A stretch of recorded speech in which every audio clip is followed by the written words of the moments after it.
Good evening and welcome to Election Night in America 2025. This is the first election of the second Donald Trump administration, and it is the first opportunity we have to see how voters actually feel about Trump's second term. Throw away the polls, the pundits, and what people are thinking.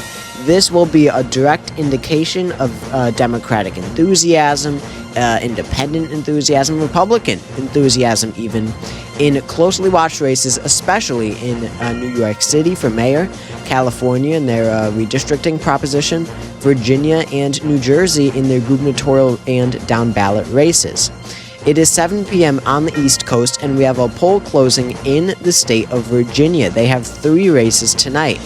In their governor's race between Abigail Spanberger, the Democrat, the former U.S. representative, and Winsome Earl Sears, the incumbent lieutenant governor, it is too early to call at this point. We're getting votes in just now. 14% of all votes are in Virginia, and Abigail Spanberger has a lead of 53.1% to Winsome Earl Sears' 46.5%.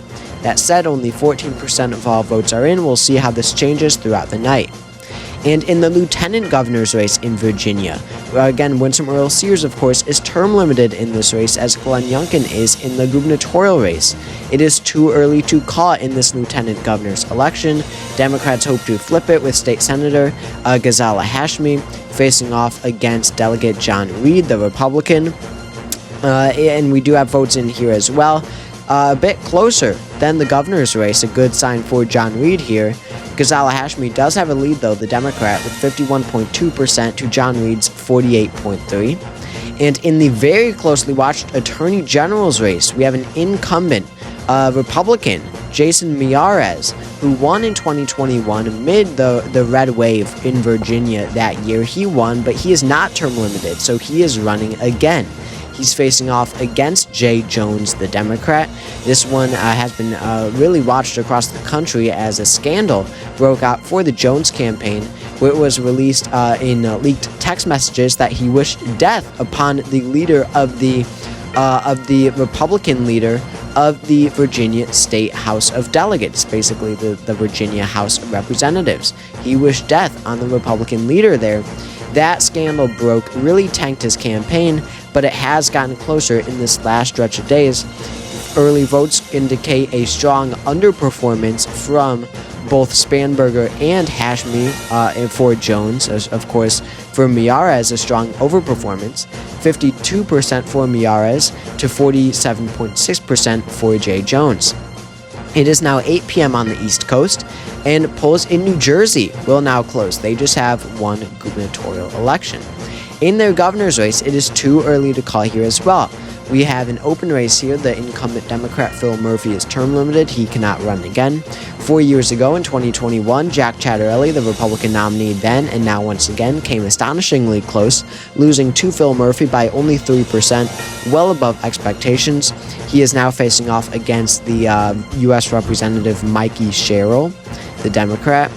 And we have 23% of votes in New Jersey. Jack Ciattarelli has a strong lead here, 55.6% to Mikey Sherrill's 43.4%. Not too good of a sign for Democrats here, at least indicating a competitive, tight race tonight. 2,600,000 votes are estimated to come in to New Jersey.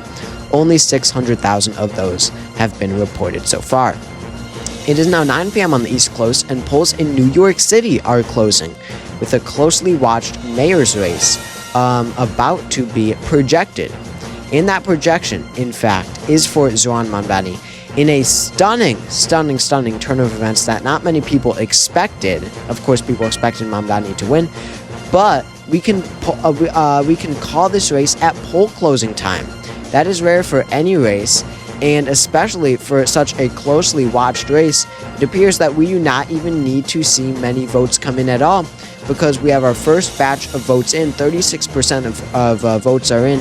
These are all early votes.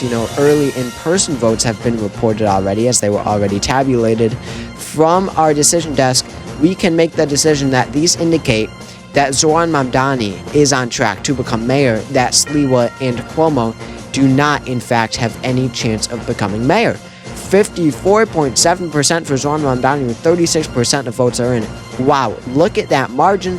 This was expected to be at least a somewhat close race. In fact, the most accurate pollster of 2024, Atlas Intel, had this race within 8 points between Mamdani and Cuomo, a poll released just a couple days ago.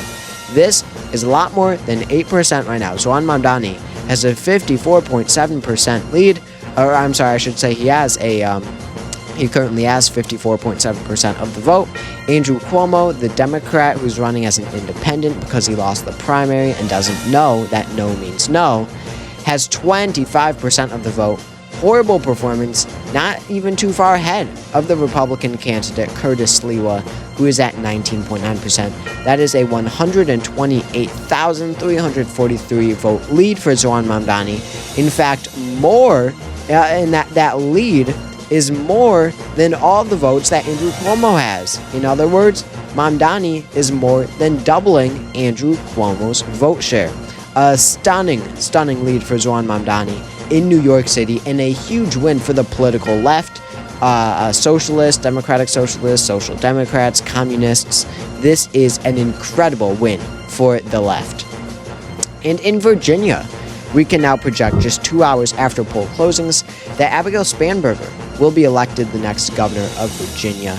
You could see she has a strong lead over Winsome Earl Sears. This race was not particularly close. She wins by 12 points. 76% of all votes are in, and we can now project with the strong lead of 12% that Abigail Spanberger will win. This has been a race for Abigail Spanberger to lose. Winsome Earl Sears has never really been in the running here. Spanberger has had a strong lead throughout this race. Earl Sears has proven to be an extremely weak candidate. It is now 11 p.m. on the East Coast, and polls in California will close. Sorry, this map and graphic is wrong, but polls in California are closing where they are voting on Proposition 50.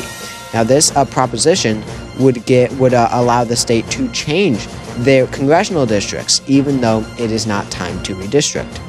And we can now project at poll closing time that Proposition 50 will pass easily in a strong margin for Proposition 50. This is an effort that Governor Newsom started and then got the support of Kamala Harris, all the big name Democrats in California, Alex Padilla, even Barack Obama got involved. Proposition 50 will pass.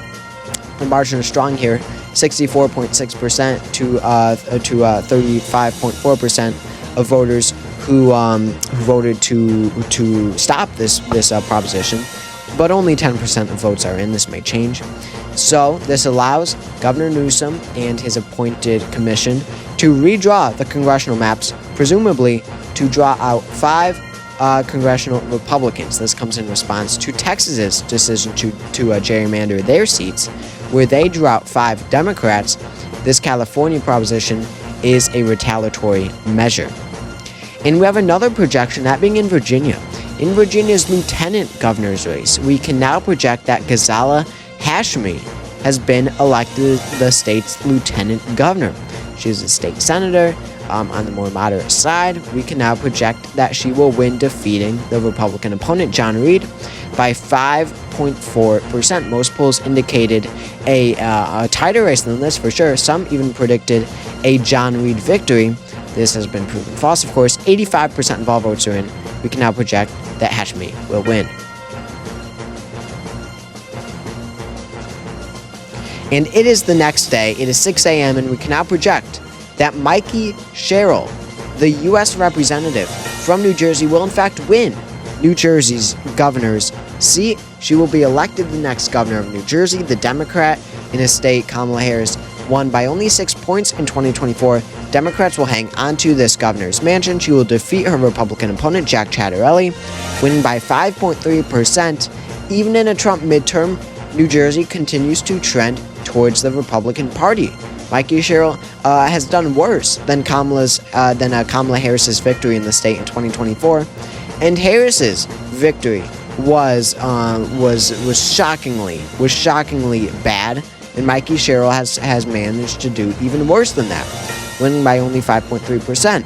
This sort of idea that moderate candidates do better is not being proven in New Jersey. where we have a very underwhelming performance for Democrats in the state. Maggie Sherrill, regardless, will win by 48,000 votes, 5.3%.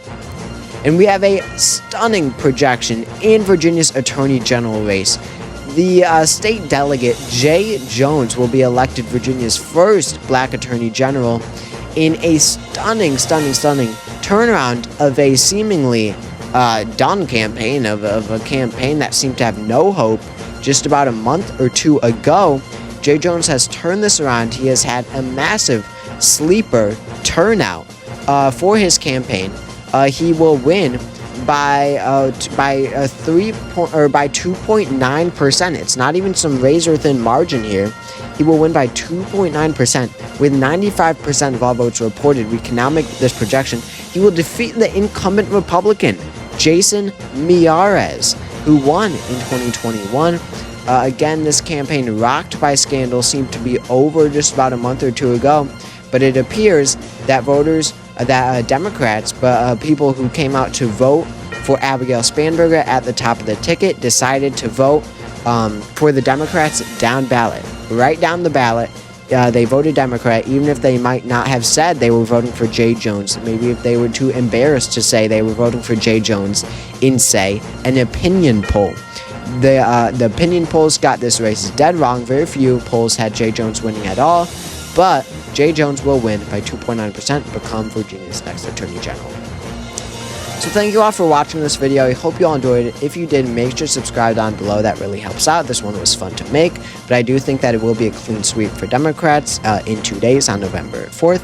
So again, thank you guys so much for watching this video, and I will see you all later.